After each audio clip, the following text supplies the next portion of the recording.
Sorry. Good. We're live. We're live. I hope that wasn't the first thing they heard. Hello, everybody, and welcome to the latest Nexus Education webinar, this week titled SLT Roundtable. We've had a lot of new followers this week across all of our platforms. So before I hand over to Kate and the panel, I just want to say welcome to everybody. If you are looking for some free resources, free blogs, free CPD, do check out nexus-education.com. And if you fancy £1,000 in funding for your school group, do have a look at the next working page on there. I'm really excited about this one. We've got questions coming in already. So Kate, without any further ado, I'm going to hand over to yourself and the panel. Okay, thank you. Hello, everybody. So today I am absolutely delighted to be joined by Raj, Caroline, Derek, Lee and Stephen. And at the end of this, they'll give you their Twitter handles so that you can stalk them online. This is a bit, I hate using the word unprecedented because it's one of those words that right now I wish had been removed from the dictionary along with new normal. But we are in an unprecedented situation, and you have all got very relevant experience of leading in some capacity in this situation. So what I'm going to do very quickly is just glean a bit of insight into A, your route here, and B, your preferred kind of leadership style, because I know that you've all got different experiences and that you've been involved in teaching in different ways, so or in schools in different ways. So I'm going to start with Raj first. Sorry, darling. So Raj, you've recently been appointed a chair of governors in a school. How do you find that in terms of leadership style? What's your approach generally? Right. Well, I've actually been a governor trustee for about 24 plus years in a number of different kind of settings. And professionally, my background is HR. So I've worked in both public and private sectors. Leadership style, I think that leaders who believe that they can do absolutely everything and control everything are really not this kind of, that's not the kind of leader we need in this kind of crisis. So for me, it's very much about making sure that the team around you is up to speed and is able to take on, because anything can happen, as we know. With regards to you mentioning me joining a governing body, that happened in the pandemic, believe it or not. I have not seen the school. I've not even met the head teacher. I did realise that, schools from time to time, because the boards are quite small, they do have people departing. So for me, it was a function of they needed somebody to take on board that role, and I agreed to do it. The community is one of the poorest in one of the poorest wards in the country.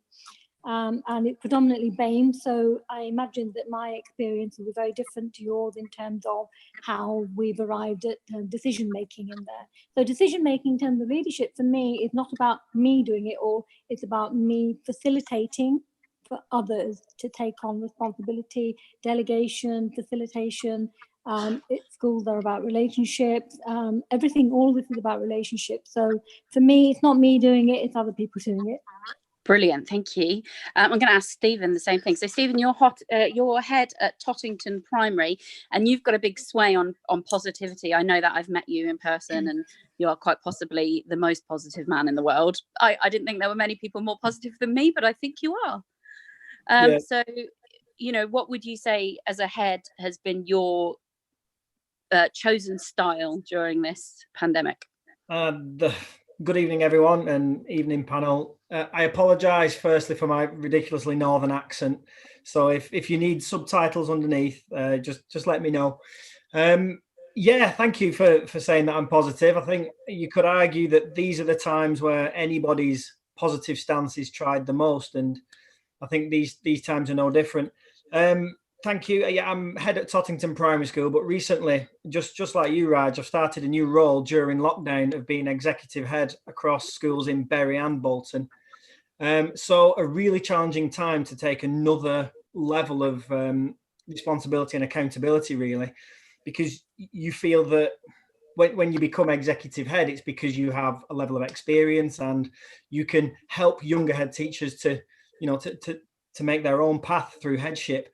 Yet nobody's ever been through this before. So I think finding my way with heads of school has been my story of lockdown. But my leadership style is exactly that, Kate. It's relentlessly positive, no matter how hard things get. And I think the best time for people to test what you say and what you blog and what you tweet is in a crisis. And if I can say anything, the schools Tottington, that I have led for 8 years, remains relentlessly positive, led incredibly well by my new head of school. And hopefully some of that is down to legacy, that we've built a relentlessly positive school. And hopefully through things like this, through blogging, through the amazing society that we have on Twitter, everybody can try and find the positives in such a difficult time. I think I'm new to Twitter, and if the panel here will have spotted some of the tweets and likes today, I have no idea what I'm doing, but I've realised that Twitter is a beast of two sides, really. It's an incredible place to be supportive, yet it's very easy to focus in on the negative and the anger that's out there. And yeah, we've got so much to be angry about, but actually we've still got a job to do. We've got staff to lead, we've got children to please, we've got families to support, and you cannot do that if you're angry. You cannot do that if you're upset with the establishment. So let's focus in on the fact that people look to us for the way to behave. And if we do that relentlessly positively, then I think we can shape what's underneath us. That's me so far. Couldn't have put that better myself, actually. I think that's exactly it. Well done. I really do. I think, we can fix as much as we can fix. And beyond that, the only thing we can do is make the best of it. Lee, you're a new head. And I know we chatted to you last week about your route through to headship. So how have you found the decision-making process during this? I mean, what's your experience been of making that decision, or the decisions rather? The decisions. I knew you were going to ask me to follow Steve. I mean, how do you follow that? Good evening, everybody. So I started my first headship about 9 months ago. And I know, this has been a leveler really for so no one has been through this. So that decision making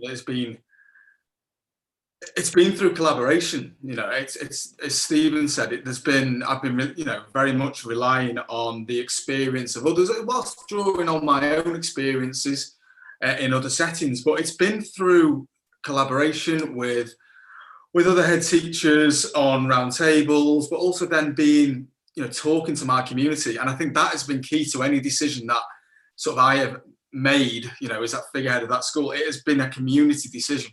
That's come from decisions where, liaising with my teachers, with my parents, with my governors, and sort of testing the water. Of course, we've got the advice, and I say that sort of tongue in cheek, from the DFE, and we've got the our local authorities who've been fantastic, certainly from the East Riding point of view.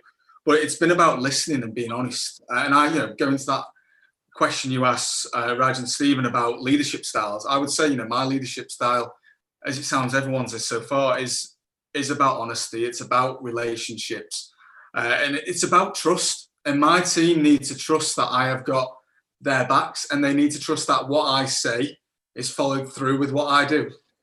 And we have a very open community in our school, and that's a culture change in itself. We're only at the very beginning of our journey at Howden Juniors, and we've got to build that trust, and the only way you maintain it is by sort of practicing what you preach. I think Stephen's absolutely right when he talks about Twitter being a great platform for us to say one thing and portray ourselves in one way, but we need to back that up in our settings. So any decisions that I have made from the start of my headship, and certainly through this, have been through open and honest communication with my school community, and that's why I believe and the feedback I've got has been positive.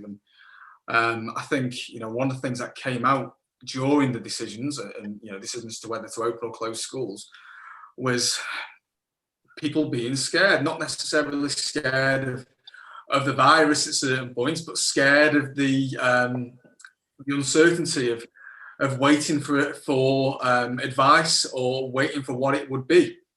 And our decisions were based around that, from listening to our community. Yeah, I think you're absolutely right. And I think you're also right in that advice is something that can inform your decision, but ultimately having the investment of everybody involved, I think, is key, isn't it, really? Advice is only so much of a decision-making process. You have to be a team, and that means you have to involve everybody that's in that team. I'm going to quickly just say to both Derek and Caroline, would you say that you have any differences in terms of your approach to leadership? Other than that, let's go to Caroline first. Yeah, probably because I don't have the same sort of head teacher role as everybody else do, and unfortunately not aspiring to either. I admire our head teacher. Like my head teacher is a saint, so and it's an incredible role to do, and I think it's an incredibly difficult role. It's a lot of responsibility. So I approach leadership in a very different way. I'm very much the outward looking one of our school. So being specifically specialist in digital, I'm very much the digital one, and also very much the partnership one. So my partnerships tend to be with, I've done a lot with councils, a lot with libraries, a lot with leading groups of people that aren't under my employment. So that and that's probably an art I learned when I was much younger. I was a director for when I was about 17, 18, for the Children's Society of about 18, maybe 19 charity crops across the Northwest. And I worked with little old ladies that were volunteering, that I had to be the boss to. Oh my God. And it's like the fast track system of leadership, and they taught me probably everything I needed to know for my next careers where I was quite leadership. And I'd probably say I've took some of the lessons forward that I learned with them. One of them was, the best way to lead people in general is to get them to really want to do the things that you're asking of them, not feel that they have to. If they want to do it for you, and if they want to be able to perform for you, then that's amazing. You will never have to lead them at all. You'll just have to say to them, these are the kind of things that we want, and they'll have that trust and that faith in you that they can come to you and they will lead themselves. So you can say and have that kind of team effort and that discussion. But that involves a lot of bringing people on board. And that's an incredibly tricky skill, especially if you've got people who are very, can be a bit colleagues against virtually everything, I normally call them. You do get the ones who are like, that's the way we've always done it. Yeah, and I'm quite used to that, obviously being in digital back, 6 months ago, it wasn't kind of like everybody was well into remote learning. Suddenly now everybody's very much into remote learning. I know, you're the queen now. To be honest, I think everybody expected, our school stuck to, Microsoft Teams. They went with a great plan, they went with a solid plan. And I haven't actually done a lot of massive amounts of digital for ours, because I think people have expected that it should be all singing, all dancing right now. And actually, when I led part of the Education Foundations report over this time, one of the things I said was that actually don't do that, find something solid and stable, and that you feel that can be done really well with good pedagogical content, and continue to do it. That's exactly what Simon Hunt said when we had him on the other week. He just said simple and effective. Yeah. Thank you, Caroline. Oh, sorry. Derek, you, I think, probably have the most experience of everybody here. I don't want to give away too much in terms of your age, because clearly you're in your 20s. But you, I believe... I've got 20 years of headship. I don't know about my 20s. I was about to say you started very young, and you must have been precocious because you've got 19 years of leadership under your belt.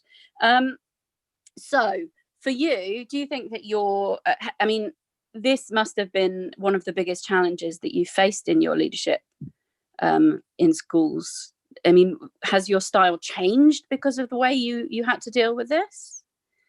Well, if Lee's the new head, I'm certainly the old one in this context. No, I mean, I reflect back. I think I did my MPQH in whatever it would have been, about 96, I think it was. And you were wheeled out in front of actors, and you had to deal with particular scenarios. And I thought, then you can't write the script. But yeah, certainly in terms of this particular context, I won't use the unprecedented word, but I just have. I don't think everything that everybody said already this evening really resonates. I think we're on Zoom at the moment, aren't we? So I'm not sure if it's copyright. But Teams is the key word, isn't it? We're doing so much through Teams at the moment, and I think that that's the critical piece. And I don't think at any point in my career have I been more reliant on my team and the trust that I place in my team. I've never been a head teacher that has closely monitored the activities. You have the trust in the people that you put in place for them to actually deliver, but so much of that is now by definition remote, that you are placing that trust in them. And I think one of the things that I've also picked up on is how much non-teachers are involved here as part of the whole school community, and having those conversations sometimes with our most vulnerable young people. We've talked about community a lot, and I mean I've been the head teacher at Park House for 17 years of my headship experience. So within that community, you sort of hope you've got a sense of its current temperature and so. And I guess it's ensuring that you continue to communicate openly and honestly. Those are the words that have come through, with authenticity, and never being afraid to say, well, actually, I don't know the answer to this at the moment, and probably we've never been in a position where collectively we don't know. What you need to do, I think, is give short-term certainty in terms of immediate actions. What then scenarios look like what does the medium term look like? What would we normally be doing at this time, thinking about school priorities? Well, they're very, very different, aren't they? And I think it's, having that. I go back to authenticity and honesty. I think colleagues have nailed that completely, but constantly communicating. So I send 3 updates a week to parents, as well as the virtual stuff that you do. The reason I got involved in Nexus was, I do a sort of a weekly blog. I mean, if you like 70s and 80s music and some fairly bad puns, I can recommend them to you. But it's ensuring you keep it's not losing, the gravity and the seriousness of this, but also going back to Steve, what you said about Stephen and positivity. You are a key source of that within your community, and I think it's holding that community together through those qualities that colleagues have really articulated far better than I have. Wouldn't it have been marvellous? I'm just going to be political for 1 second. Wouldn't it have been marvellous if, as teachers who are always learners, our politicians had said, sorry, we just don't know right now, instead of backtracking and U-turning and waffling? I have to say, I think I'm not a parent, but I am a teacher and a member of staff. And I think for me, somebody honestly and genuinely saying, look, we're doing everything we can to find out, but we don't have answers right now, would be more reassuring to me than contradictory information. So I think you're absolutely right with the honesty and authenticity there. Thank you, Derek. I'd probably say, I'll add to that, that's a bit of a broad brush there. That, yes, I know majority of politicians have. However, if you've been watching the Education Select Committee and seeing some of the questions that they have been putting to the DFE at the moment, actually people like Robert Hartford and there's lots of politicians out there that are kind of asking those questions. I just don't think the guidance is coming through quite, or maybe that's why we keep getting endless updates. maybe. I mean, I think what I was trying to be subtle. I meant our Prime Minister. You just said the name now. Yeah, all right, go on. I think there would be far more respect from us for politicians, for anybody who is in any degree of authority, if they were to say, look, we're really sorry, we are working on it, we're learning from countries that are ahead of us in the curve, but unfortunately they haven't said that. And that has actually over time meant that, we have started to be blamed for things. And it hasn't helped the situation at all. No. And I think it's really, really, really important that we as leaders do say, look, okay, we don't know what we're doing, but let's work together and let's collaborate. And exactly what Lee was saying earlier about collaborating with other head teachers. And it's about working together to find the best solution for our community. And one quick comment on what Derek was saying, this pandemic has highlighted for me, which is something really key, which I think we have lost actually. Individual schools have had it, but I'm not convinced that some of the bigger MATs have had it. And that is that every single school in this country has to remain a part of its community. It is a part of its community. And this has highlighted the importance of it being a part of the community, working with the parents, with the community, children, staff, everybody together. Yeah, absolutely, 100%. And I think as well, on that note, transparency is everything in schools. There's nothing more likely to set up tongues wagging than somebody not being transparent about their motives or their decisions. So this is the point actually, because you kind of, all of you very nicely have covered at least 4 of my points but in little bits. So I'm going to jump around the questions a little bit here. Raj, what role do you think that governors need to be playing right now? Because I know governing bodies are these weird entities that kind of, I've seen governing bodies where basically they organise the fate, and that's their job. And I've seen governing bodies where they are so involved in the school and in parts of the curriculum that they are literally part of the staff. They're there and they're key members of the community. Obviously it's quite often a volunteer position, so I'm not casting aspersions at all, but governors do have a role to play in all of this. And what would you say that is? Right, okay, well, the real role of governors to be strategic. Now, in a crisis like this, the strategy is very different to your everyday normal running school. So in this particular crisis, I would say that our role is to be supportive, to make sure that we ourselves are clued up about what's going on, not relying on our head teachers to necessarily tell us everything. So, for example, myself, I'm on Twitter, prolific user of Twitter. I read widely. I read Independent Sage, BMA, everything. Keep myself up to speed. My job as chair is to make sure that the head teacher is okay, well-being wise, stress. Talk about their day, be on the end of the phone. It's actually not to get in the way of things. It is to be supportive. Now, the decision about what happened with respect to schools opening for more children, whilst that decision is for the head teacher, it is technically an operational decision. I would say it doesn't actually fall into the same category as shall we close the school because we've got snow. So in that respect, I think you have to work with the head teacher, the head teacher and the board, but the chair plays a crucial role in being that conduit. So instead of every governor, say the safeguarding governor or any other governor with linked responsibilities going into school or talking to people whilst the children are in, the vulnerable children, I think the key role here is that we are there providing support. We've got your back. That's the key thing. Whatever decision we reach collectively, there will be somebody who is not happy about it. It may be parent, it may be a local authority, it may be the RSC, it could be anybody. The point is we're in it together and it's a team, it's a slightly bigger team now. So the well-being of not just the head teacher, I have to say, also we have to think about the staff as well. Yeah. And this is where, we're not privy to the detailed information about staff, but as part of our decision making, that has had to come into the risk assessments.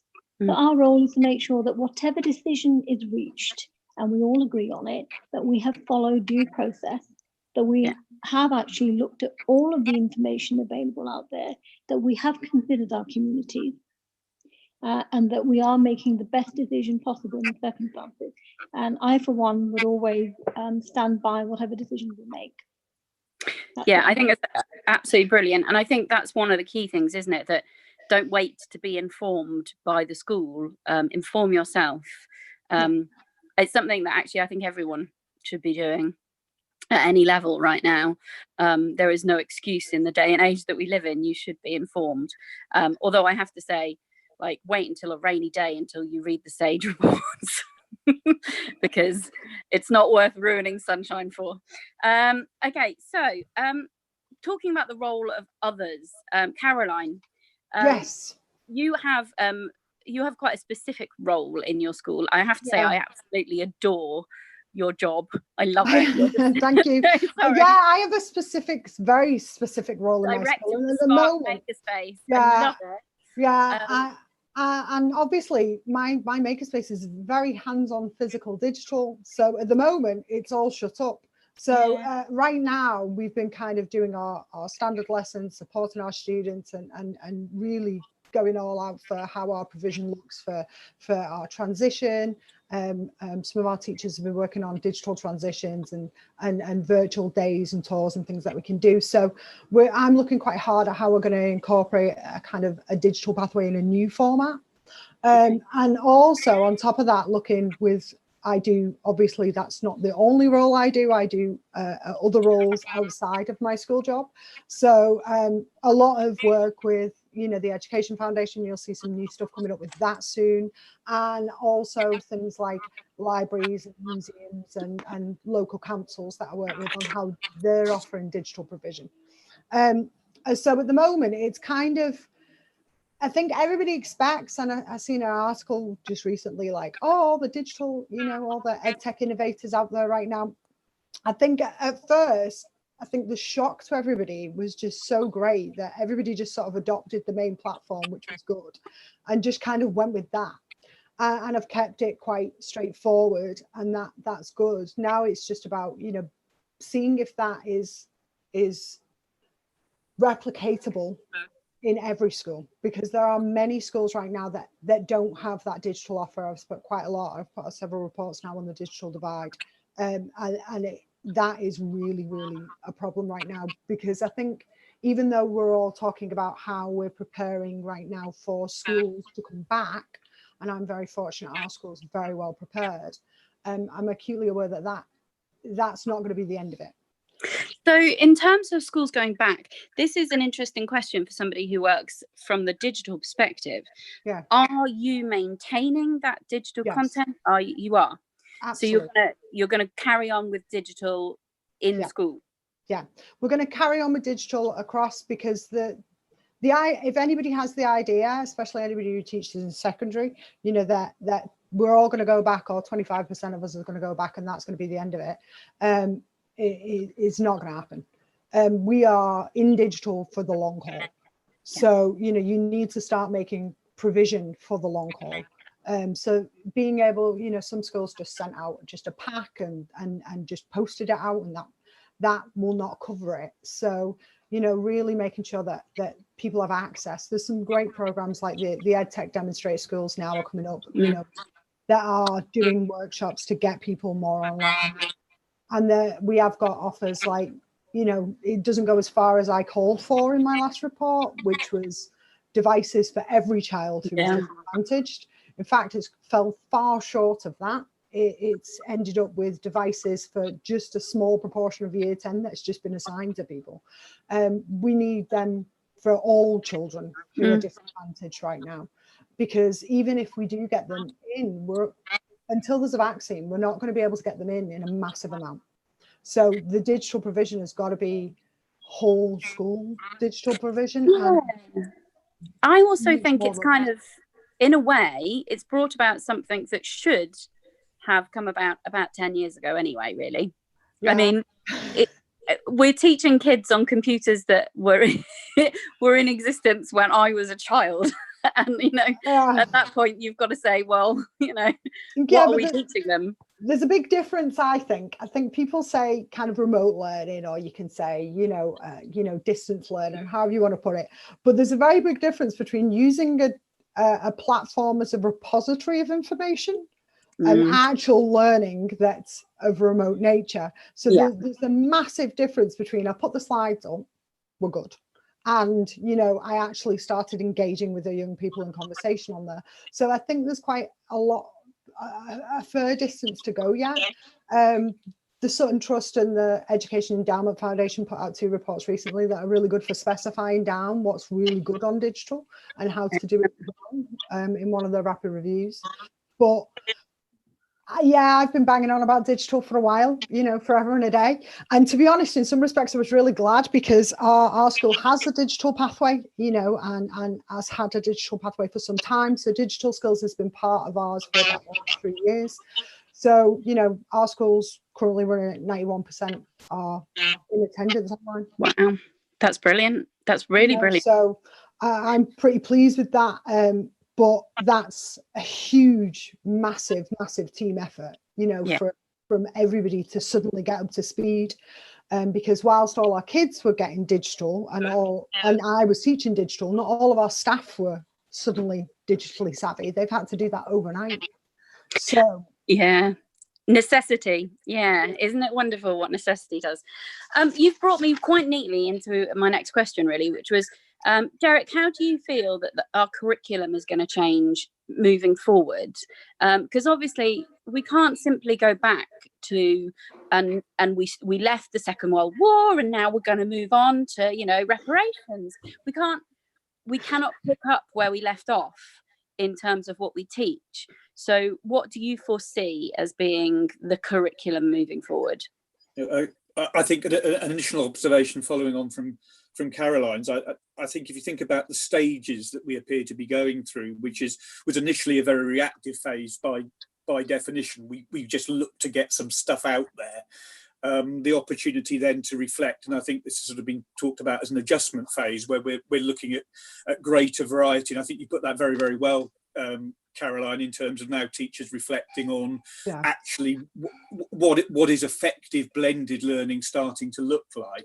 And then when we move through to certainly in my context, in the secondary context, whatever phased return, rotation return looks like in September, and I think it's pretty clear, you know, we aren't going to have, I'm not going to have 1,150 young people in any one place at any one particular time. I think we need to be thinking about what does that learning walk experience look like? And I guess if we were in real time, we would see a variety of practice. What our job is about now is to ensure that we raise that practice to the best possible it can be through sharing, whether that's within school or across schools, best practice. More broadly, I guess in terms of the curriculum, one of the first things that we need to look at, I think, is a sort of a consolidation, and we need to think about young people's happiness and security when they return to school in the first instance, and not. I'm surprised I'm saying this, but I am. We're not about their academic progress in the first instance. It's about their emotional well-being, their security, and creating, you know, that sense of welcome back into the school environment, however different that may be from what they left on the 23rd of March.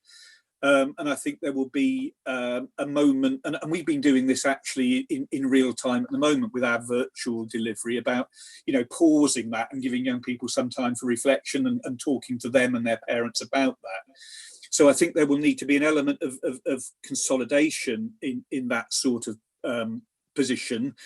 I mean, the other thing that I think, again, very much from a secondary perspective, there needs to be a piece of work done very quickly with the awarding bodies and the examination boards, and that we are not being driven by thinking we're going to have to catch up on this bit of content or this bit of knowledge. Once upon a time, I was a history teacher. Frankly, it's not, you know, it doesn't necessarily have to be taught in the blocks that it was. And I think if we get some steer early on, and a terrible phrase about controlling the controllables and all those things, but we could be given the opportunity to control more if there was some clarity from the centre here, that there will be this degree of adjustment. And then in a secondary context, my heads of department can begin to think about what the flow out of that would be. So yeah, I think, you know, there's going to be a taking stock very immediately at the moment, if I am bringing secondary students back in, because at the moment what we're doing with 10s and 12s, will be effectively, well, we're going to be doing personal progress tutorials, one-to-one sessions, and actually many parents are saying they quite prefer those to be remote because they can be involved in that learning dialogue then and that discussion about where the young people are. We might do some priority around what can we do about some of the practical elements of the curriculum design technology or whatever that might be. But going back to many of those earlier answers, it's very difficult to scenario plan at the moment until we get that little bit more clarity about, you know, what the extent of return will be.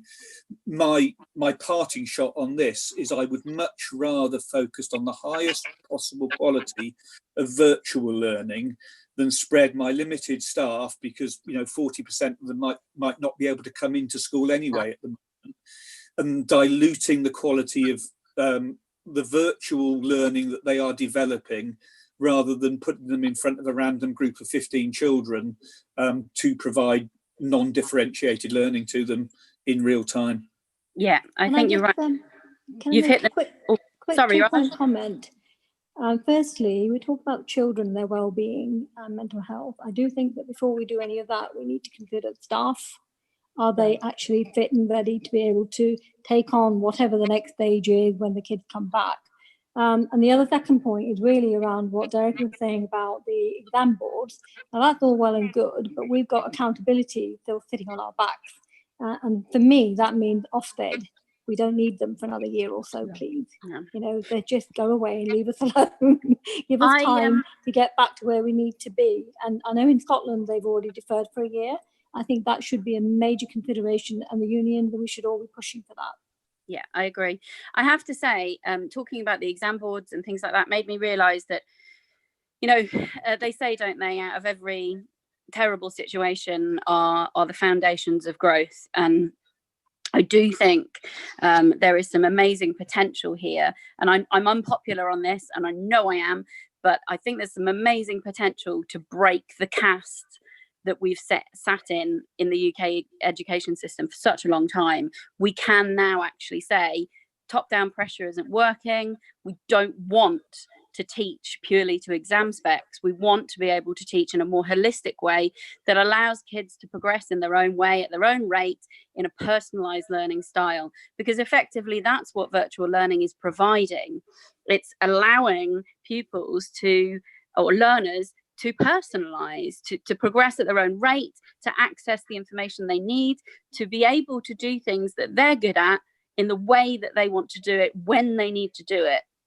And I mean, obviously, like Caroline said, it's a work in progress, but I think this might be the time actually to say, I mean, I know you said academic's not important, and of course academic is important, but I said to Raj earlier, we were talking, instead of setting a bar yay high and saying you fail because you don't meet it, is it not time to allow pupils to have their own bar and not fail, just progress continuously?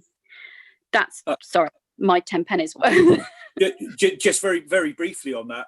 I mean, yes, I think this is a key moment, because in assessing young people's ability to function and live and work effectively in the 21st century, we continue to sit them in silence 4 feet away from one another with no access to technology to assess how they are going to function effectively. Yeah.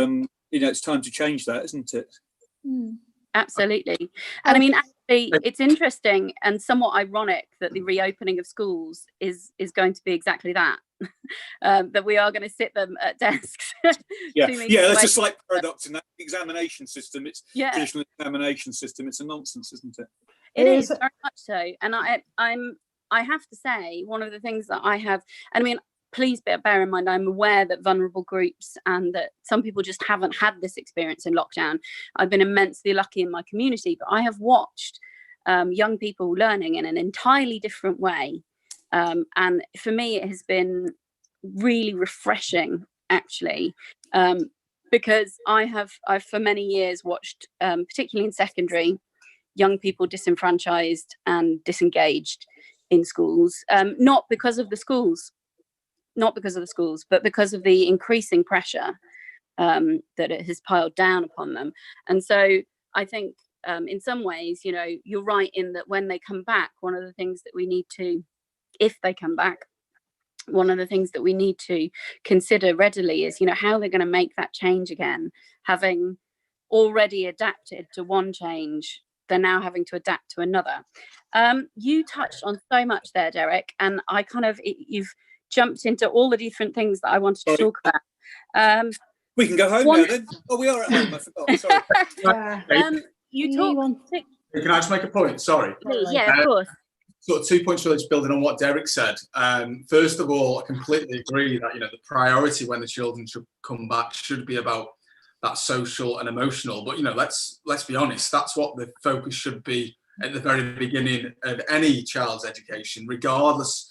You know, taking this pandemic out of the situation, that should always be the focus before the academic.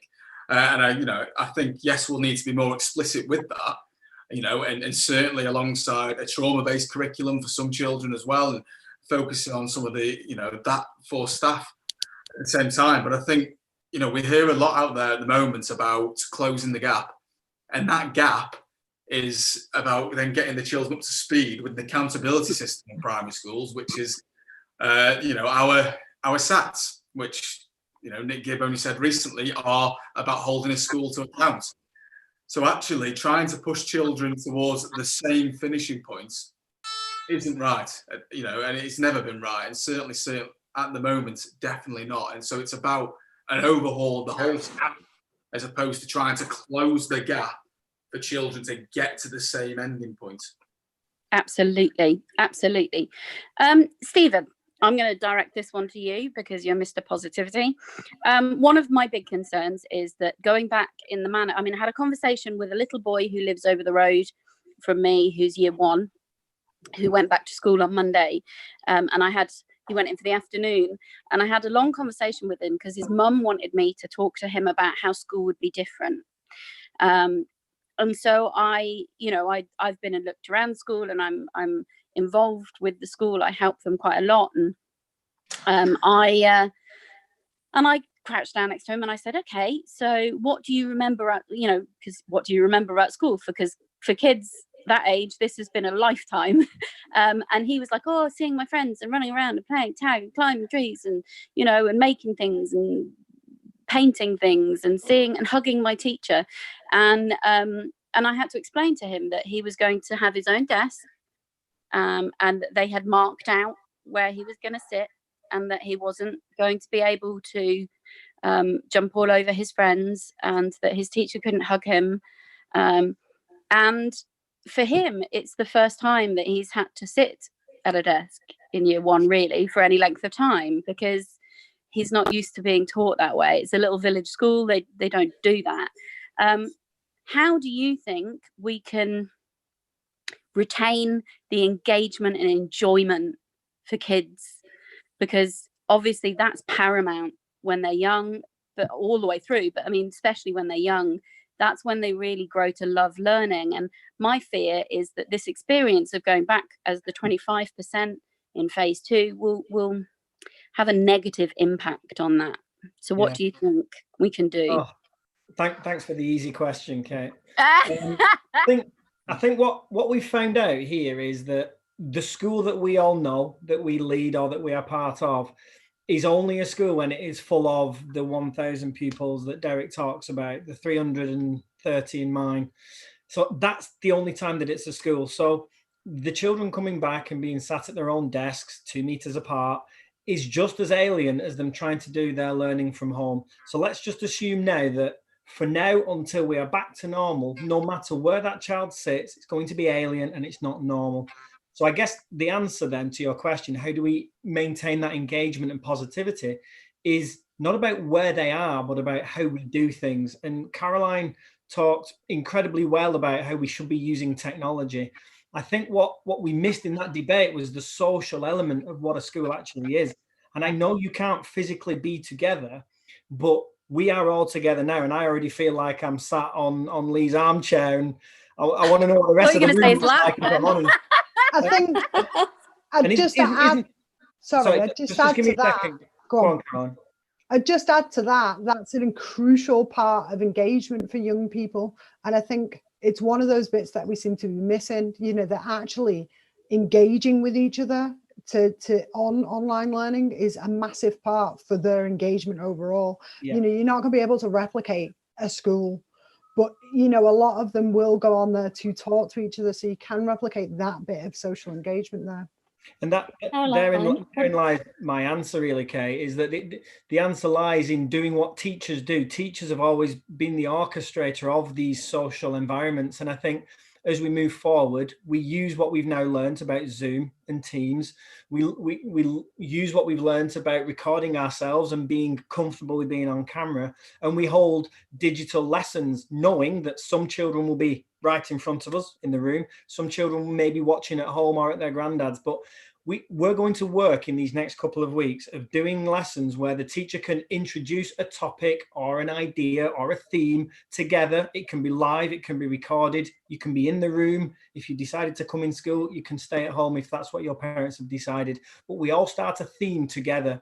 We go off and we learn in our own different ways. It may be at home, it might be online, it might be sat in the room with the teacher.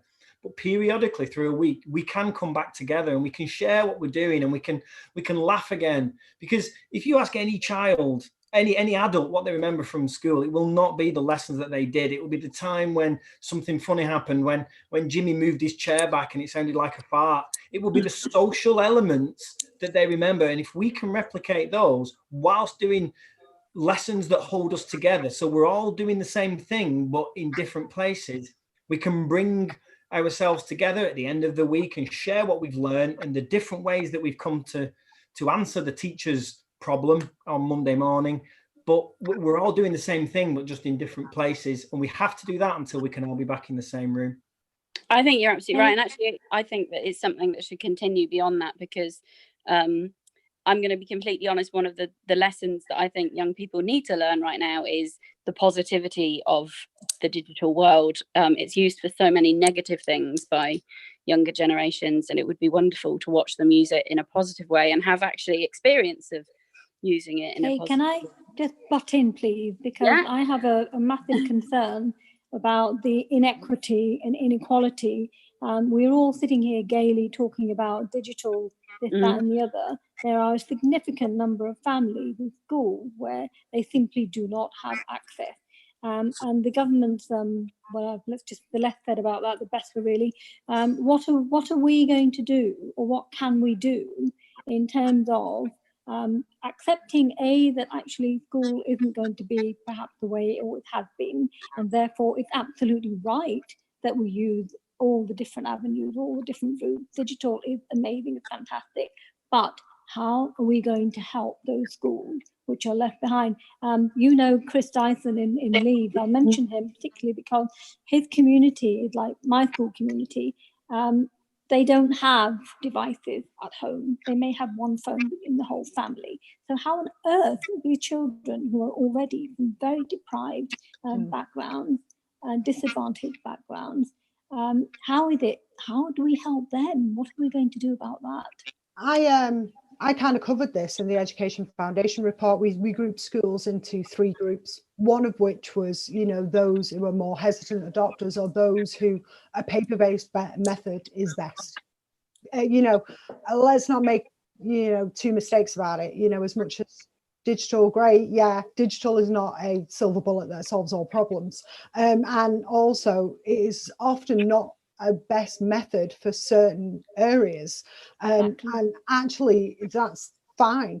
But one of the key things that we looked at as a whole group of educators who were involved with that at the time, you know, it's Protect Learning, I'll put up a link, was actually communication to parents, to children about learning was key, and that was how you went about communicating. Because learning now is not a teacher to student arrangement anymore. It used to be, I stand in front of a classroom and teach kids. That's how it used to be. Now it could be I'm online and teach kids. But actually, we've kind of negated the step there if we just look at it like that. Now it's, I send things to home and the parent may look at it and then the child may look at it. So we've now got a 3-way relationship going on within our communication from schools. So, you know, making sure that you had adequate paper resources if need be, in your school, and push, you know, specifically the DFE, I mean, we did, to provide digital where needed. But if your whole school community is in an area of deep digital deprivation, then you know, really you should be looking at another method to do that suits your school. Ideally, I'd love everybody to be able to do digital, and I do think in this day and age it's a scandal that we have communities and schools who cannot provide digital devices. Some of them can't provide food. Yeah, I know, it's just an absolute scandal. And you know, we should have mass support given out through National Libraries initiatives who've put stuff for digital and resources to schools adequately, you know, 1 device per child. But I understand that right now is not going to happen. You know, we can't go back in time and train every child to use a device suddenly now. So even if we do give those children the devices, there is the question then, what if they need training on those? You know, and how are we going to manage those kids who are using, you know, 1 device between, you know, 3 kids and mums on it as well? And, you know, so you've got to really manage those expectations about, you know, keeping it at a low level about what you can offer your kids. Absolutely. And that has brought me neatly to, I think, what will probably be our last topic, but wonderfully controversial, which was ex-Chief of Ofsted's suggesting, and Lord Adonis suggesting, that teachers might need to work through their summer holidays to close the gap that may have appeared because of things like digital poverty, but also because of the fact that, you know, some people will have had an entirely different learning experience at home. Obviously with teachers shielding and the massive amounts of stress that this has impacted, you know, this placed on the teaching profession, not to mention the appalling treatment of teachers in our press of late. Do you think this is going to have a huge impact on our already quite dire teaching recruitment crisis and retention crisis? And I'm giving that one to Derek. Oh, cheers. No, I mean, I certainly would not be advocating that, and I think Raj articulated the point very well earlier that, you know, this is about community welfare, and it's about teachers being very much part of that community, and therefore ensuring that when we do return after a summer break, then teachers are energized and positive about doing what they do so brilliantly. You know, I think if we probably look back, with quite rightly schools providing provision for key workers and our most vulnerable, many of us have, you know, worked consistently through since the 23rd of March. And I don't think any of us are scared about hard work and commitment and all of those sorts of things.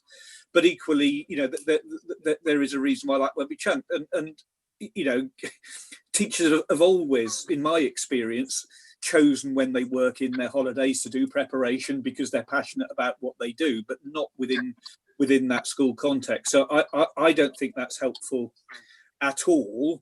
You know, and that's actually about putting the learner first, because teachers who are ready to teach, not exhausted, need to be innovative and creative and need to have the time to think about that as well. Secondly, your point about recruitment and retention.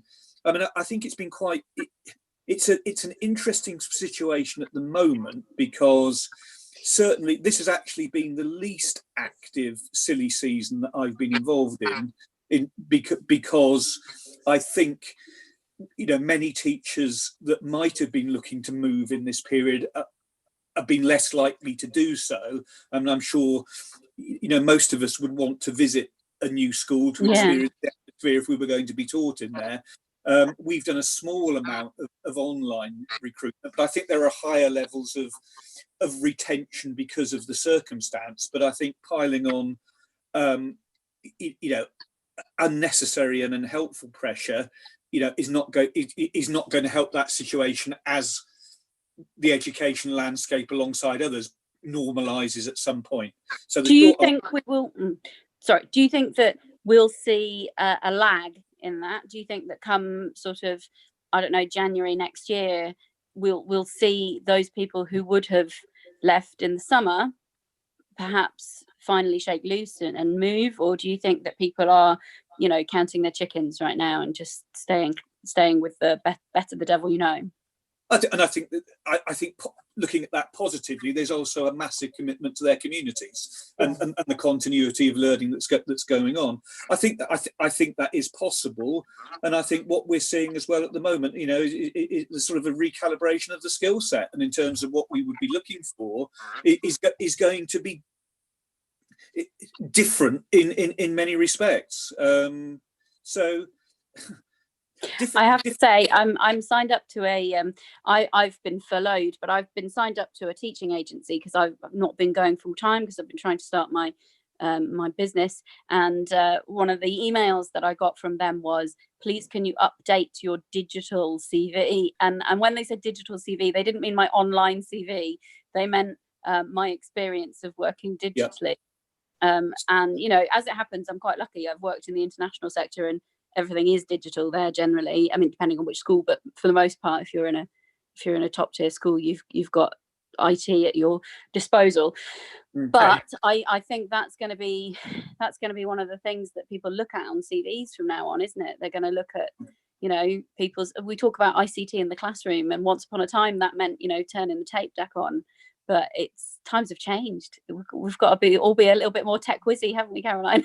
Yeah, I think we have. I think I'll let Lee talk because he's at the other side of me because he's putting his hand up and I can see him going for it. No, it's all right. Okay, Lee, hit me. Just 2 points, Kate. You know, at the very beginning of that question, you spoke about the disadvantage gap in school getting bigger. You know, and you know, to quote Simon Smith and something he said earlier, I think it was this week. You know, that, let's be honest, that disadvantage gap is there because of inequalities in our society. We are sticking plasters to that, and we do our best to close that gap. But there are bigger issues that need to be addressed to close that gap. Of course, we do our best in school. You know, that is a bigger issue. And, you know, it's a full head teachers roundtable conversation in itself.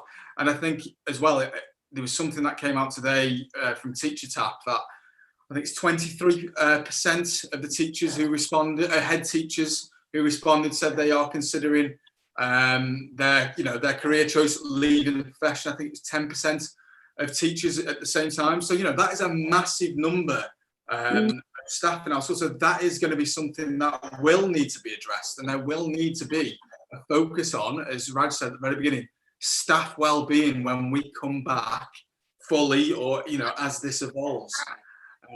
Because I do believe, yes, we're not feeling it now, as Derek said, but I do believe we will find a shift in people wanting to change career from the lack of support they've seen from government and the mixed messages and all, you know, and everything that goes with it. I think teacher well-being and head teacher well-being is going to be crucial moving forward.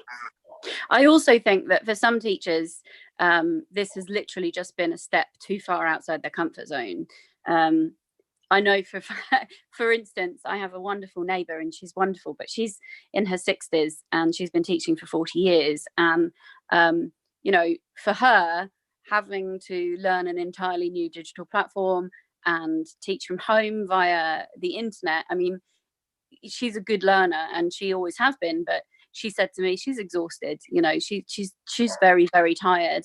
And the thing that has kept her going has been that contact with the children, and that's different now. And she was saying, you know, she's going to put herself forward for early retirement because she doesn't want to do another year. So I think that comfort zone is an important one. And you're absolutely right. There have been one or two people who have said online that, you know, that their management have handled this badly. Raj, you're waving at me. Yeah, just to go back to your question, the original question of around the summer holidays, what happened? I actually think that the best thing we can do is to give teachers time with their families, give them a rest completely.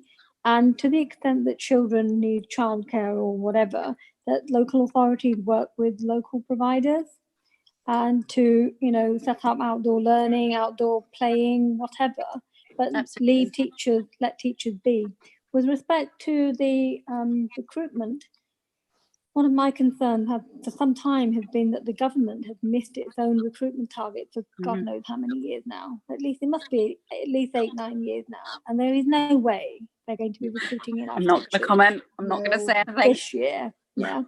So I think that is something that we collectively have to look at addressing. And what Derek said about the recalibration of skill sets, that is really, really important, because when we go back, if it's September or whenever it is, that is not the end of this. We may well end up with a second spike or a third or whatever. And that being realistic, not being pessimistic, not being negative, just being realistic. And when that happens, we have to be prepared. And to do that, we're going to have to make sure that we upskill teachers, we make sure that children have access at home, and we do all the things that Caroline has been, talking about in terms of providing that access to those families who need it the most. So I think, collectively, we're going to have to work together to ensure that we do get more teachers coming through. I have no idea where they're going to come from, though.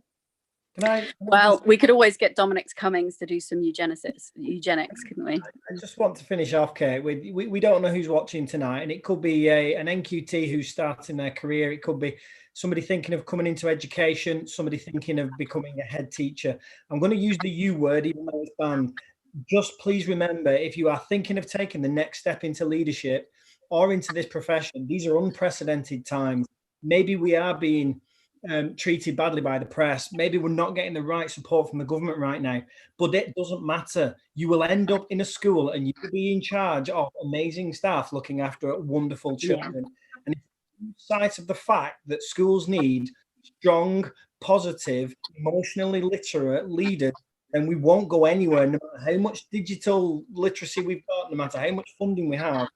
So if you are thinking of joining this career or stepping into headship, do it. Find the right people to support you. Find the right school that feels right for the person that you are, and get into this career so that we can make sure that whatever detriment this has had on our youth, that we can sort that out in the next couple of years, because we're brilliant. Absolutely. We need people to fight for it, and you're absolutely right. Thank you for that, Stephen. Shows that completely. I was just about to probably chip in and say similar, Stephen, so thank you for that. I think you caught me there. Yeah, it's unprecedented times, and it's all change. And yes, we do need lots of current digital skills that I've been banging on about some time, but we need a mass support system, and we need the teachers in place to do that. We need a lot of training, and we need a long time to do it. And we're not going to get that if we don't have the teachers. So, the health and well-being of our students and our staff is paramount. You know what I mean? It is Maslow's before Bloom. If you haven't got this right now, you really should. And when they do talk about these kind of like summer school programs, yes, I'm all for that. Let's just take care of everybody's mental health and well-being first, and then you can find other people to do that. I think you're absolutely right, and I think that's a brilliant note to end on. Moving forward, ultimately, there's a lot to think about. And as Derek said, we're stepping into the unknown every single day. But the one thing that we can do, and that we can continue to do, is care hugely about the kids in our charge and the people we work with and the communities that surround us. And actually, I think more than anything, that's the most important thing. We need to be looking after each other and making sure that we're all as healthy and happy as we can possibly be. I'm going to ask Damien to step in, because I have a feeling we've got an abundance of questions. Yeah, you're right. Really, really inspiring. Thank you, everybody, for your truth, your positivity. It's gone down really well with our community, as we knew it would. I think it's been over 5,000 impressions on Twitter alone at the moment. So yeah, it's gone a bit crazy. I've got, if you give us another 5 or 6 minutes, I'm going to chuck some questions at random people, if that's okay, everyone. Yeah. Caroline, I'm going to start with you. Joanne Lads has asked, how do you ensure that access to technology is not going to hold students back in September? And then she's followed that up with, do you think all students will be back in school in September? No, I don't think all students will be back in school in September. I don't think that at the current stage, given the understanding of a second peak being a possibility, or the 25% cap on secondary schools, I do not think all schools will be back in September. I do think for the provision of digital devices, the government did announce that they were giving out 200,000 laptops for disadvantaged students. I know that there's been some controversy with that because of the way that's been divided up and exactly how many schools are getting them. A lot of the schools that are getting digital devices, they're not getting them quick enough, and on top of that, they're not getting enough of them for the vulnerable children. So from my perspective, I have been, as usual, writing frantic letters to usual committees and places saying, actually, we want more. So I think there does need to be a whole school investment, a whole program for digital. As I said, we're not in this for the short term. A lot of people had previously suggested these kinds of initiatives, and England doesn't have them. You know, things like the Scottish platform, the Welsh platform for digital learning, the Northern Ireland platform for digital learning. We are late to the party in Britain, and I think we really need a national digital platform and a devices program across the whole country. Yeah, absolutely. 100% agree. 100% agree. And I think I'm just inside Wales. I'm a parent governor at my school, and it's quite a socially deprived area. There's a mix of demographics, really, and we have had, you know, how can I say it? We've got 30 devices. We've got 650 students, primary school. So a large primary school, we've got 30 devices, and we've opened them up to people. There's just not enough to go around. And it's, where do you signpost people who, you know, everything's online. We use C-Store, we use all these other online platforms, and, you know, where do you point people? This is the thing. And as a governor, a parent governor, I don't know. And I'm getting parents, especially since the Welsh announcement yesterday, I'm getting parents asking me about return to school and what it's going to look like. And no one knows. The guidance isn't out. They've announced it, but the guidance for schools isn't out till the end of next week. So where do we go? I think I'm just going to chip in on one point there, though. That's probably going to be a mad suggestion, guys, but I personally think this is probably how they hadn't thought about it. They chucked out, you know, devices and laptops for young people, but then they had to go and get those devices and get them made. And at the moment, devices are pretty short in demand. You know, one of the things that actually they could have done really quickly, you know, considering they're part of the National School for Computing, was go and get Raspberry Pis for everybody. Yeah. But, hook it up to a laptop, to a screen with a Raspberry Pi, instant internet access. Caroline, if we think this is really important, we have to diversify in terms of how we are teaching children. If we think this digital era is here and it's now and here to stay, then don't you think that the government should be absolutely investing in this properly? Yeah. You know, here we are sitting around talking about this, and we all agree it's important. So put your money where your mouth is. You know, invest in it, not you. I'm not talking to you. But, yeah, it infuriates me that we are expected. We're expected to do more and more and more. We're already underfunded. We have been for the last 10 years. We've got more and more pressures financially, and yet we are suddenly expected to do more and more. And no one is saying, "Oh, excuse me, we'll give you, we'll give you more money to do this." This is important. If it's that important, invest in it. I think I think it's kind of a bit of a kind of suggestion with that one. I mean, we had £84 million for the National School of Computing, you know, and one of the things we could have done was ship Raspberry Pis to every young person. They could have hooked it up to their TV and been online by now. Yeah. Yeah, I think we've really got to, those devices are this big, you know, and there's warehouses full of them. So the concept that it has to be a whole laptop, you know, it doesn't. It could just be an online system. We could have a full online system. Devices, PDA devices, handheld devices. Anything. There's so much. I mean, when I worked in an international school, it was very controversial, but we used mobile phones. It was kids have far more access to those, and actually it's much easier to give them access to those, because you can get a mobile phone that accesses the internet now via data if you give them a data pack for 20 something pounds. You're not talking thousands, you're talking well within a budget that can be conceivable for schools and for the government to fund. You're right, it just needs to be thought about differently. And I think when we talk about it, we just talk about kind of devices and we see it as a fully functioning laptop. And I get that, but our report talked about devices and access. Now that could be any device, and access as well as the device is a big thing, you know, because at the moment, a lot of young people are going to be using their phones and they're going to be using their data packages.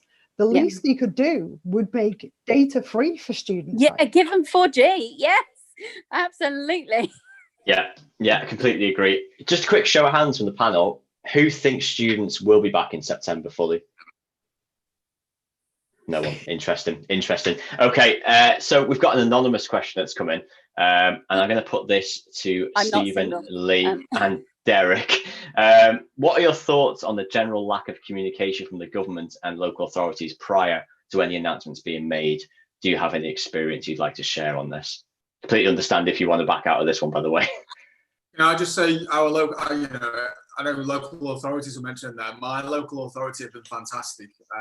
And the communication from them has been clear, concise. You know, I represent my cluster on a heads forum, and you know, the coming together of head teachers there and the facilitation of that by the local authority has been brilliant. You know, Raj said, you know, about there would be more support potentially for the government if at times they held their hands up and said, no, at the moment we haven't got the answers.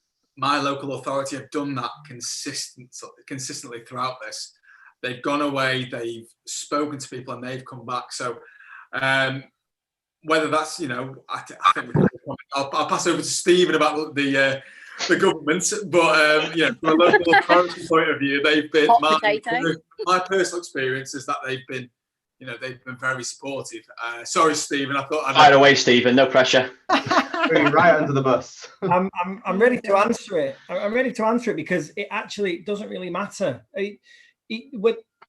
This is no different to what leaders and head teachers and teachers have been dealing with. It's hard to say, but we're paid to be dynamic. We're paid to problem solve, and actually we thrive on it. You look at the national curriculum. Sorry, this is a primary school response, but the national curriculum changed in 2014. We didn't really get that much backing on how to develop that for our schools. They got rid of sub-levels in the assessment system. We weren't really told how to design something that fits your school.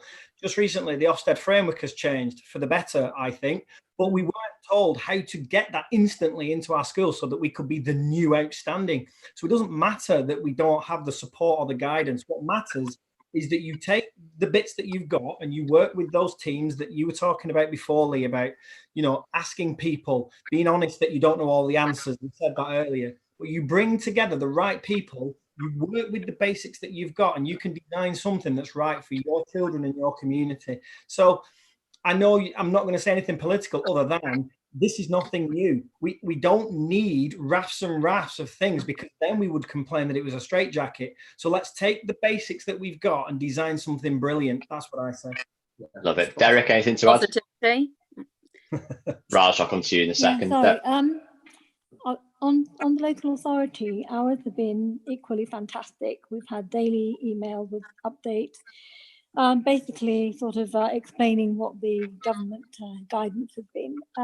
I agree with Stephen to an extent in that we absolutely are accustomed to and should be able to get on and do things without this guidance. The issue I have is that is exactly what we have been doing. And then when the guidance has come out, it has not been crystal clear. It has actually been contradictory. And not only that, it is also, we've had what, 44 pieces of guidance in 1 week? Yeah. 41. And the other issue with this is not so much the guidance, I have to say, it's the ridiculous form filling. You know, we've had to fill out wretched forms which take days to fill out. What the hell is that about?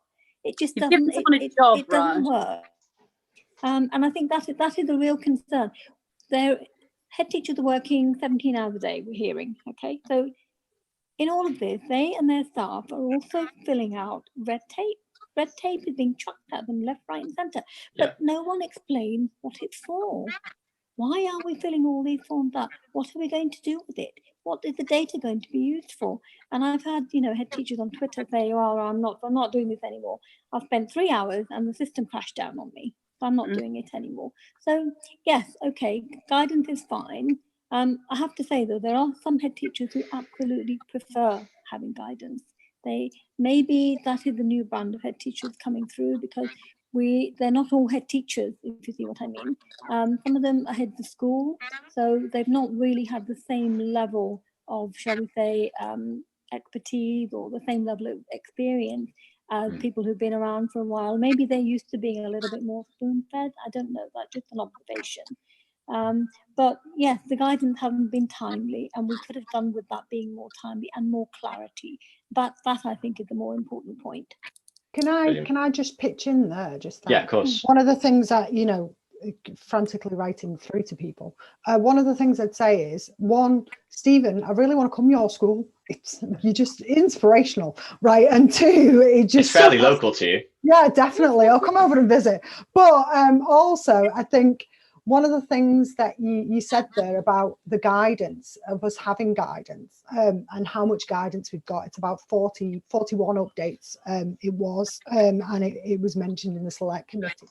And the problem is with that is that when we don't have that guidance, yes, teachers do the best thing that they can, and heads do, and they make it work for their school in the best way that they can, and I have 100% confidence in that. However, when we do that, where does the accountability come then? I know that sounds awful to say, but you know, where does the accountability happen then within our school grounds? Is it the DFE who holds that accountability, or us who holds that accountability? And I think that was one of the interesting things that was brought up at the select committees. And I'd encourage any head, you know, the select committee is asking for evidence now until the 21st of July. Write in your evidence. You're unhappy with it, write into them and tell them why you're unhappy. I think we often kind of tweet we're angry, but don't actually put in anything to the people who do hold the DFE to account. Yes. Sorry, I'm going to chip in there. One of my big bugbears is ranty people who do nothing. So I keep saying this every time. I'm a big believer in don't just speak it, do it. You know, please, so if you're in any way concerned about any of this, write to the people who need to be written to. Yeah. And the Education Select Committee is asking for evidence on all of this. You know, right now, just Google the Education Select Committee and go and write to them. They're asking for it from head teachers to be submitted by the 21st to present to the DFE. You know, and one of the reasons we ended up with the whole how many updates there's been, you know, was from teachers like me writing in and going, this isn't cool. You know, how many updates have you had? You know, so I think that's important that we do that. But I think teachers are doing the best they physically can for their school and should be incredibly commended for it. You know what I mean? And they're doing a spectacular job. But I want to know who's going to be accountable for certain things, because there was big questions there about insurance liability. Are trusts covered? Who's covered in this? You know, it's a really complicated situation. The government do need to do a bit more, but they're probably not going to do more if we all just tweet away and do nothing about it. Well, because they don't want, I mean, in the nicest possible way, being cynical here, they don't necessarily want to do more, because at the moment that grey area gives them wriggle room. Yeah, definitely. I think I'll portion that 2 minutes off there and send that to DFE themselves and see where we get with that. Just to, like, oh God, it's not her again. It's Caroline again. Caroline again. She's joined by that Bobby cow as well.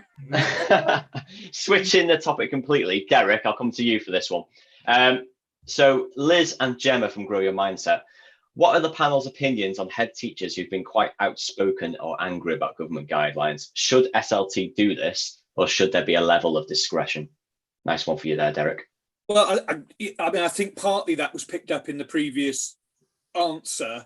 I mean, it's a delicate balancing act, this, isn't it? Because obviously, in representing our communities, we want to articulate in a constructive and positive way how we can bring about change. Ranting per se is not going. You know, if I've learned anything in 33 years in education, you know, ranting at people usually doesn't affect change. You need to win that through, you know, the power of argument and objectively. I think it's absolutely right that we should be articulating where our concerns lie, and I think if it's following that earlier answer, we talked probably in the first round of responses about what effective communication looks like. And I think you follow those principles in the way in which you articulate your views going forward. Certainly, the local authority have been outstanding in my particular context as well on that. I've got the opportunity tomorrow as part of the head teacher group to liaise with our local MP to endeavour to articulate a view there as well. I'm not sure that social media rants per se are going to achieve anything, but moving opinion forward in an articulated way, I think, is helpful. Can I just jump in a little bit? We've mentioned the word authenticity a huge amount here, and I think we need to be very careful in teaching that we don't set ourselves a double standard. This is an emotive topic. For some people, this has been a bereavement period. For many people, this has been them watching families struggle and starve. This isn't just, do I close the school because, like Raj said earlier, there's snow. It's not that level that we're talking about. We're talking about human lives and human tragedy. And I do understand that people will be emotional about it. And I do understand, therefore, that there have been emotional reactions from people. I think the thing that we need to consider is what the purpose of those has been, and therefore what the outcome of those has been. If your purpose is purely to rant and shout into an echo chamber and have that rant come back at you, then there's very little good being done by it. If what you're doing is drawing attention to a situation by highlighting it in the media and using your personal platform bravely to stick your head above the parapet and go, this isn't okay, then I commend you 100%, because someone has to do it, because we sit in the status quo and we don't rock the boat, and we are complicit in doing that in the teaching profession. We have to stop. We need to start actually breaking some rules. Sorry, yeah, unpopular, I know, but yeah, definitely. Mike? No, sorry, and I think there are head teachers out there who are doing it in a very articulate way. You look at Chris Dyson, you look at Simon Smith, they are articulating the frustration of many of us out there. But at the same time, it's balancing that with what Stephen says about that, keeping that positivity going, and you see those head teachers keeping that positivity going, but at the same time, whether it's on social media or on TV or radio, challenging, the situation. And I think that is important. We have a voice. Some of us have large followers, and we have to make sure we use it. Sorry, Raj, I know you've got a point to make. Raj. Yes. I was just going to say, I think the bottom line here is that head teachers are human beings. Yeah. So I'm sorry to break it to you guys, but they're human beings and they have feelings. They're under a huge amount of stress. And yes, whilst they are impeccable in terms of professionalism, I think that when they see their community being damaged, not supported, when they themselves feel unsupported, whether it's from whatever quarter that comes from, that lack of support, then if they are, as Kate said, if they are going on social media or going on television or wherever and articulating their frustration, then that is absolutely acceptable, because you know what? Nothing will change if we all stand back and say nothing. We have to speak up. It has been immense pressure on teachers and on head teachers. So I think we should be supporting them. And okay, so maybe they'll have a rant at midnight, they've had a few drinks, fair enough, that's absolutely fine, let's forgive them that.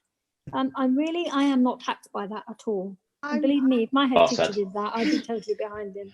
I'm a bit on two ways here with this one, because to be honest, I do think that Derek does have a point, you know what I mean, to some extent, that we do have a profession to adhere to.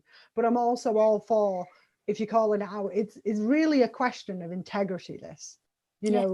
What is your integrity worth? You know what I mean? And that's the truth of it.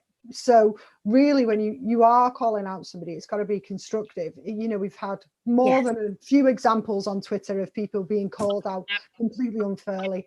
You know, I think Lee said about Chris Dyson. I was one of the first people when Chris Dyson was attacked by a journalist for not delivering online lessons to stick up for him. You know, so I think it's the integrity of of teaching that's really got to be defended there. So, you know, and I'm quite happy to defend that. But there are plenty of, Caroline, there are plenty of examples of teachers and others in the teaching profession under normal circumstances losing their integrity, let alone this particular crisis causing anything. So, you know, I absolutely get that. I do completely get that. But as I say, the main thing is about remembering that we're all human and we're doing it for the right reason. As long as you're not swearing your head off on Twitter or, you know, using foul language, or then I think it's fine. People who are articulate, they're getting the message across. That is really, really important, because that's the only way we'll get them to listen. Just still write to your MP. Yeah, just still write to your MP for me, though. Just write to somebody. Definitely. I've written to all of the MPs who didn't vote for nurses' pay rises individually, and I do it every week. So they've had about 40 letters from me. My MP would be on that one. Mike, did you want to come in? I saw your hand there. Yeah, I was just going to pop in and say ask another question that got asked. I believe it was on Facebook actually, by Toria, who was with us last week. This is another one that probably will polarize you, and it certainly leaves me feeling conflicted as a governor, with the thoughts of supporting your head teacher, but also what do you do when the governing board want to go a different route to perhaps to what the head teacher said. So Toria asked, what does a head do if the governors want to go in a different direction? I don't know, Lee, do you want to start on that with the, have you come across that yet? I don't think I'm the one. I mean, my governors have been phenomenal and have backed me to the hilt, both privately and publicly on social media. So I haven't experienced that, and I'm very grateful. But I do know heads who have, but I don't feel it's my position to sort of comment on that one. But Roger, sorry, again, you're probably in a better position than I am to answer that one. Okay, I would have to say that whatever the disagreement is, I think that it should be, first of all, if it's a decision about whether the school is reopening for more children and the governing body is completely disagreeing with the head teacher, then unfortunately it's actually an operational decision at the end of the day, and they should be looking to support. But the key thing for me here is whatever that decision is, whatever the topic is under discussion, is that you reach consensus. So the majority vote goes forward. And whether you personally disagree with that or not, whatever, you collectively, publicly, always unite with the same message. So you all get behind that message. I've not actually come across the situation where, in this particular case, where the head teacher is being completely at odds, because if you are logical about your decision making in terms of opening for more children, and you're looking at, you're looking at staff and parental surveys, looking at the R rate, you're looking at advice externally, you're listening to the local authority, you're reading DFE guidance, then I fail to see how any governing body and head teacher could really disagree. The only bit perhaps they could do is maybe on perhaps which groups of children, or whether to have rotation or not. And again, that's more of a decision for the head teacher, much more operational. I can see arguments for having older children in first, and a lot of that will be dictated by the size of the school building, the number of children, and whether you can accommodate it within the guidance that is provided. So is there any context actually, Mike? Did they say what the disagreement was on? No, I think it was around the time we were discussing, it was quite early in the conversation, discussing about teams and the importance of teams all coming together. And I think Toria was saying, what if it happens? I know she mentioned it was on YouTube, actually, not on Facebook, but that she knows it can happen and it's important. There are ways around it if it does happen. I'm fortunate, like Lee, to have never have experienced it in my school. I think where I feel the conflict is that it's the role of a governor in my opinion to both challenge the head teacher and support them, and so that's where the conflict arises. But ultimately, like you say, Raj, it's whatever, if the needs of the children in the community are the priority, there's not going to be cataclysmic splits in opinion. There shouldn't be such a massive split. I have to say, if that relationship between the head teacher and the governing board is already sort of not very good, and we've gone into this crisis, that's a different ball game altogether. You know, I have heard of that happening, but that is an issue that was already there and hadn't been addressed. So, but I'd say 9 times out of 10, I would expect them to work through it and agree and back each other up and support the head teacher, really. Kate, I saw your hand then. Yeah, ultimately, it's my belief that your governors should present a spectrum of people in your community. Ultimately, you know, that what you should have there is representatives from staff, from parents, from the outside community. Ideally is what I would hope governing bodies were.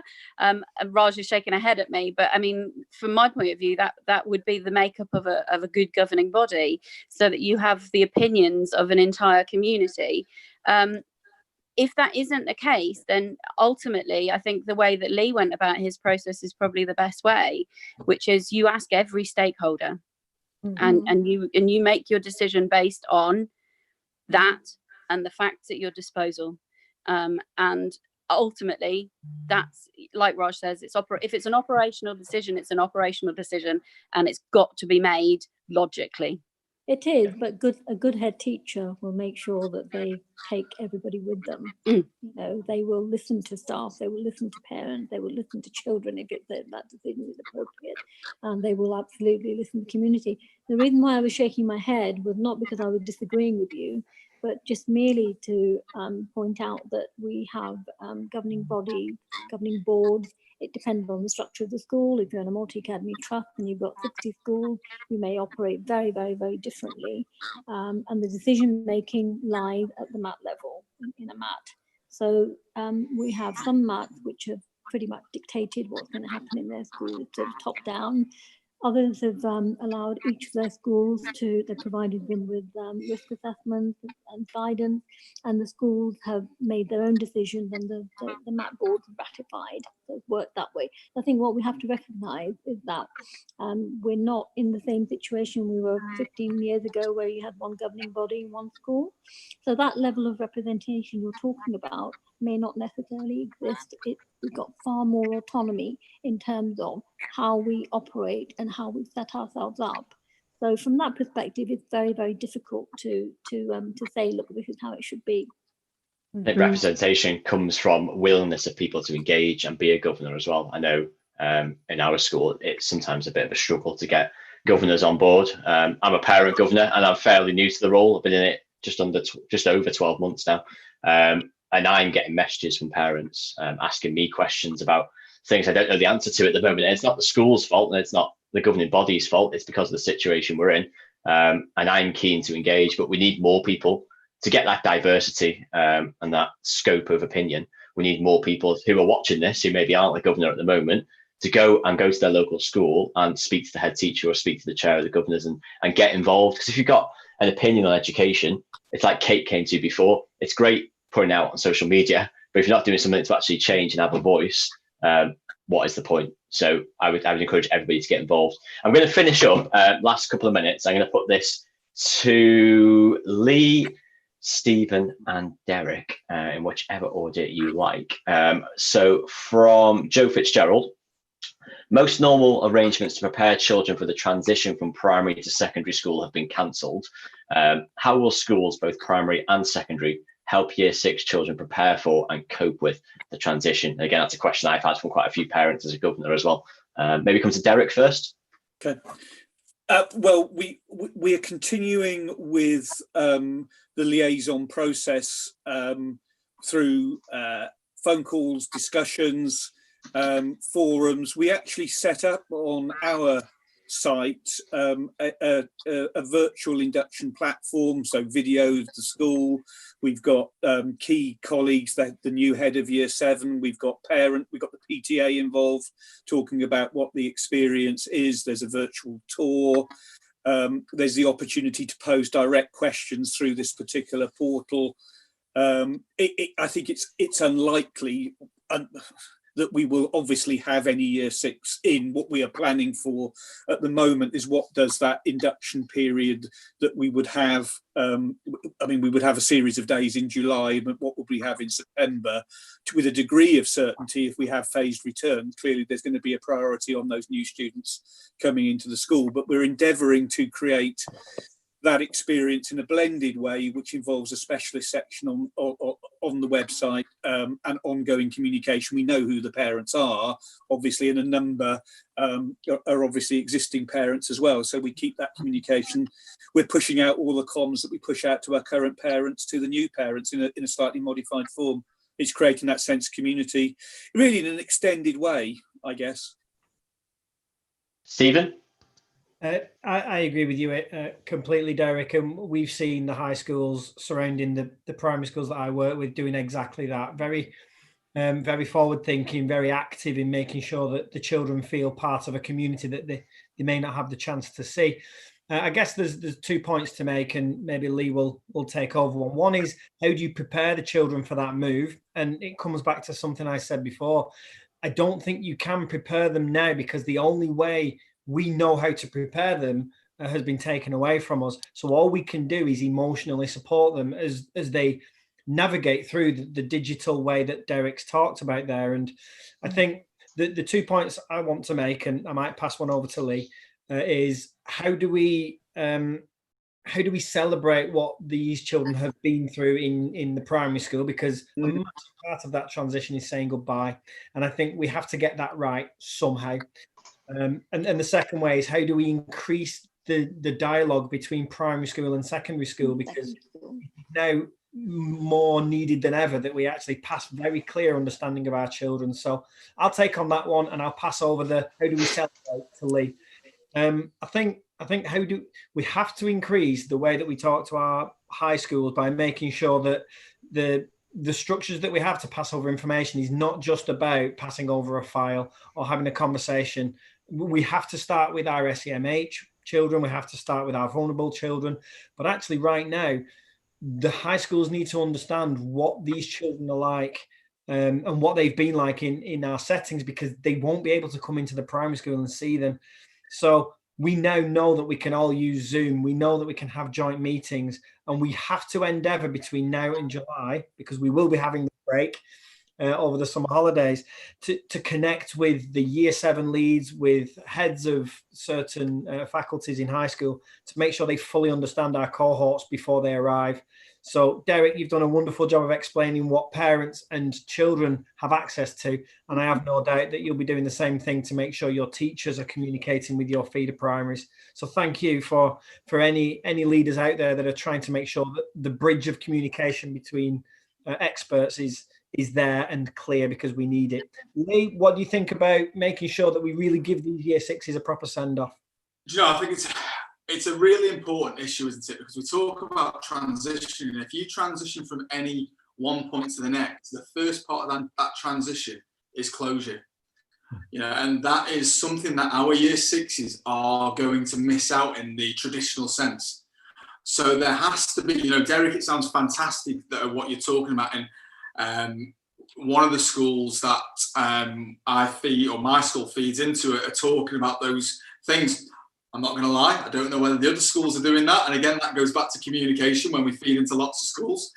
But, part of that then is, will there be those opportunities for those children to come back at some point for that closure? We're not going to be able to necessarily put on the big performances that we do at primary school, or maybe some of the proms that we see, or that opportunity to even hug your teacher and say goodbye. Those, they may seem insignificant to someone, but actually those are massive for both the teachers and the children and the families of those children who have had their kids at that community for so many years. They have become part of that school community. Suddenly they're going to be lifted out of that and placed in another setting without a traditional transition, without that face-to-face, without those opportunities to build relationships.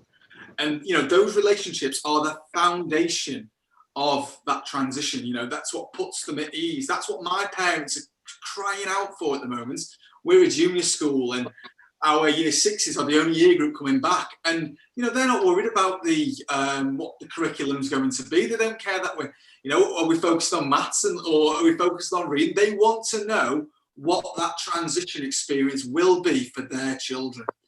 And they want to know that they're going to have some element of what maybe their older siblings have, and will they have that opportunity to come back? And I think the only way we can ensure that, as Stephen said, is through communication, through collaboration, and extending our school communities beyond our gates, and then becoming bigger. And that's even harder when we've got so many local authorities, or we have so many mats in one area, and we become these islands. You know, we need to break that down when it comes to that transition, just especially now more than ever, because we are dispersing. But I think, you know, that opportunity to come back, say goodbye and give closure is going to be key for, you know, the likes of Derrick's school, moving those children forward.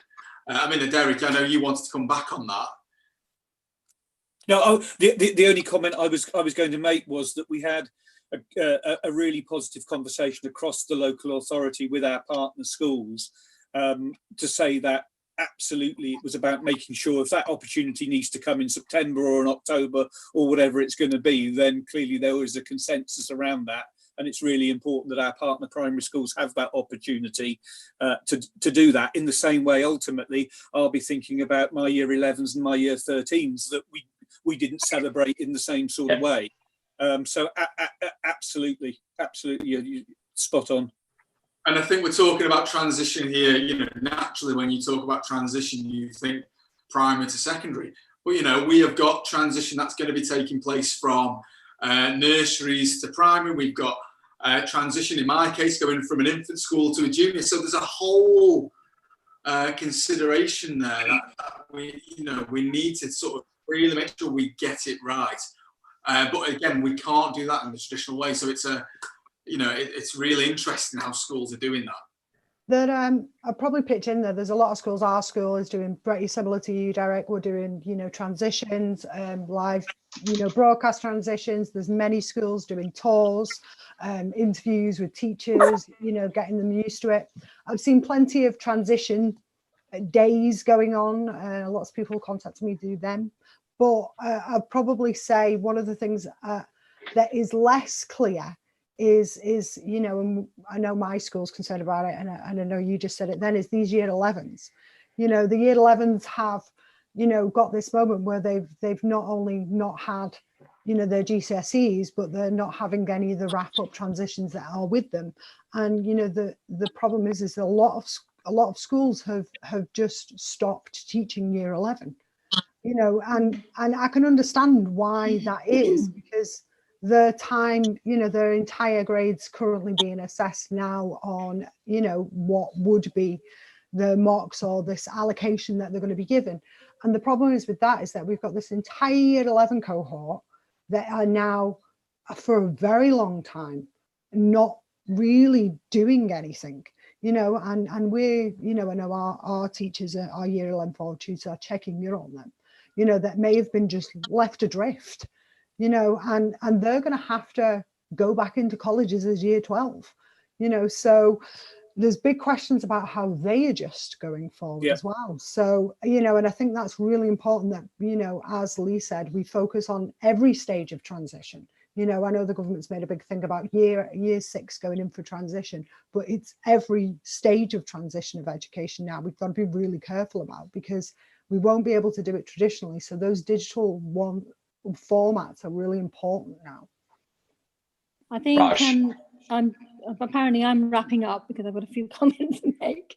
I agree with absolutely everything everybody has said so far in terms of transition, in terms of year 11.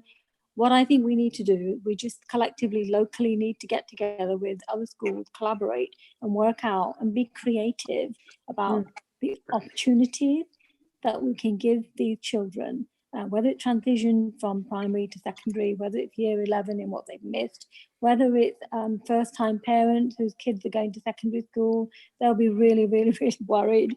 Whether it's new parents whose children are starting primary school, you know, I know parents at that end as well. It's a whole new, it's a different world for them as well. So I think it's about collaboration. It's about working together with our partners, with other local schools, and it's about being creative, thinking outside the box. Do we have to do it between 9 and 3? You know, perhaps we can invite parents in the evenings, or, you know, we have to just get creative to make it happen. The key thing is to make it happen, because I think until we all need that closure from wherever we were, whatever stage we're at, and we also need that welcome if we're starting a new phase. So that's how I see that working going forward. And I'm pretty sure that head teachers and teachers and schools up and down the land will rise to the challenge, just as they have already risen to the challenge in this crisis. Thank you. Brilliant. Brilliant. I think closure, it's time to bring closure on this chat. We've gone slightly over the 60 minutes we advertised, but I thank you everybody for giving us the extra time, and thank you for your thoughts. And obviously we appreciate everything you're doing, everything you're sharing. As a new governor, I'm certainly learning a lot from you guys, let alone as a business within education. So I really appreciate it. Just to finish up, I'm going to shout names out, and I want you to share your social media handles and then share something you want to share with our community. And I saw that Caroline had a worried look on her face. So Caroline, you're first. Oh, KA81. Everybody should know where I am now by now. Yeah, I do the Maker Ed talks, though I've yet to update one. I will do one for remote learning for Nexus you can share, and the Education Foundation's report, I will put that out. Go tweet about it, go look into it if you're a school who's struggling how to do online learning right now. It's a good base starting place. Brilliant. Lee? Yeah, sorry, I had to double check and make sure I got the right ones. So mine is LJ Hill 85, and you know, I have a guest blog on toriaclaire.wordpress.com, I think it is, and that's alongside Toria Bono. And then, but also I contribute to Ben Brown's Ed Roundtables as well, you know, which we talk about collaboration. That has been phenomenal for me, and the community within there, alongside like Chris Dyson, alongside Censored Head and Hopkirk and all those, you know, names we see out there. It's been phenomenal as a new head teacher. So if you have got the opportunity to collaborate, you know, as Raj says, do it, because it, you know, we need each other more than ever at this moment in time. So thank you. Brilliant. Raj? So my Twitter handle is I had to look it up actually because I've forgotten it. RR Unsworth. At RR Unsworth, and I'm predominantly on Twitter for CPD and learning from people like you, basically. And I have to say, I've met with so many people. I mean, Kate's an example of someone I would not have met if I hadn't been on Twitter. And I'm an advisor. I'm an advisor to the Head Teachers Roundtable on governance and leadership. And so my main passions are really ensuring we have governance, good governance in all our schools, and working with teachers and head teachers. That's it, really. Brilliant. Derek? It's Derek J. People, and I guess principally tweeting around leadership, and there's, as I say, those weekly blogs which are vaguely themed around some sort of message. And my message, I think, leaving now, is that we will emerge from the dark, unlike me at the moment. It will appear on the screen. Power cut, I think, there. Stephen, you next. Hi, my handle is at headspin_UK. It's a new blog and a new social media kind of venture for me, purely that it's to put a relentlessly positive spin on headship, because although it is difficult and there will be negative times for everybody, I want to create a place where at least you can go to try and remember why we do this crazy job and why we're all here, because sometimes it's hard to remember, but when you do remember, it's because it's probably the best job in the world. Brilliant. Mike, do you want to share the Nexus stuff? Yep, sure. So please do. I did share in the across all of our platforms we're streaming to, but visit Nexus education.com where we share our blogs, and this is an example of some of our brilliant community that we have who contribute blogs. If you want to get something out there, please do feel free to submit a blog. Find us across all good social media platforms. This is where I get put on the spot and see if I remember our Twitter tag. I think it's @NexusEdUK. Is that correct, Damien? Is that correct, Rhiannon? Yes. Yeah. Yeah, that's right. So yeah, do give us a follow. And finally, our host, our amazing host, who's been with us now for all the webinars and all the future ones, Kate, share what you want to share. Hi, I was hoping that you were gonna let me follow Stephen, because sorry. Well, I was gonna go from positivity to kindness in one fell swoop, but you know, I'll follow. It all links via Nexus, don't worry. Mike's nice and kind. I can follow on from that. I'm a pro. So my Twitter handle is Missy MISSY musician 81. Or is it? No, yes, Missy musician 81. Yeah. Just Missy musician. Yeah, I think I might have just given you my password. Never mind. And I am all about keeping it kind. So my blog is Keeping It Kind, and I am organising with Helen, the lovely Helen Artology, Keeping It Kind 2020 and 2021. So keep an eye out for those hashtags. I am also a Nexus blogger and webinar host. You are indeed, and we thank you, and we really appreciate everything you do, Kate, and we hope you enjoy it as well. So thank you everybody very much. Thank you for. We've had lots of viewers are still watching nearly 2 hours later, so we thank you as well. We're going to sign off. Mike is going to sign us off, and